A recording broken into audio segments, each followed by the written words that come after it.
Views expressed in opinion columns are the author's own. Writing these columns, I often worry I'm too quick to call distasteful actors and events evil. It's a powerful word, and writers should reserve it for the worst practices and people torture, human trafficking, Paul Ryan, etc. When overused, it conveys mere disapproval rather than true depravity. Calling something evil is like eating a Dorito. The enjoyment is immediate, but emptiness quickly follows. But, in one small country, events are transpiring that demand the word. In Yemen, the United States is helping Saudi Arabia starve a population to death. The U.S.-Saudi coalition is targeting Yemen's energy and water infrastructure, causing the worst cholera outbreak in history. 7 million Yemenis face famine. The coalition recently blocked humanitarian aid from entering the country, leaving vulnerable Yemenis to die as food and aid sit outside Yemen's ports. More than 50,000 children are expected to die by the end of the year, a tragedy almost 17 times more deadly than 9/11.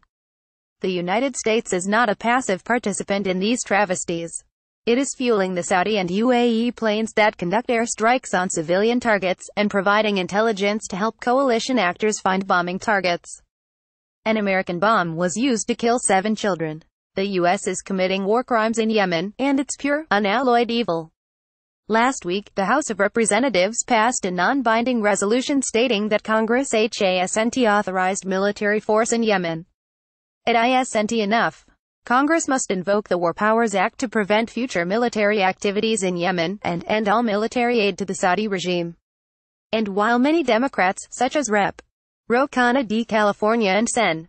Chris Murphy D. Connecticut, have been strong on this issue, we shouldn't forget that our Yemen policy is the brainchild of former President Barack Obama. For years, Obama committed atrocities worthy of a trip to The Hague, and few Democrats noticed. For this reason, I worry that once the Trump era passes, newly activated resistance folks will retreat back into apathy. I worry that, without President Trump as a punching bag, center-left people will once again ignore the everyday evils of the American empire. I worry that the people who write longing Facebook posts about Obama's poise will continue to ignore his war crimes. American involvement in Yemen is nothing new for us. In his otherwise admirable floor speech condemning the campaign, Sen.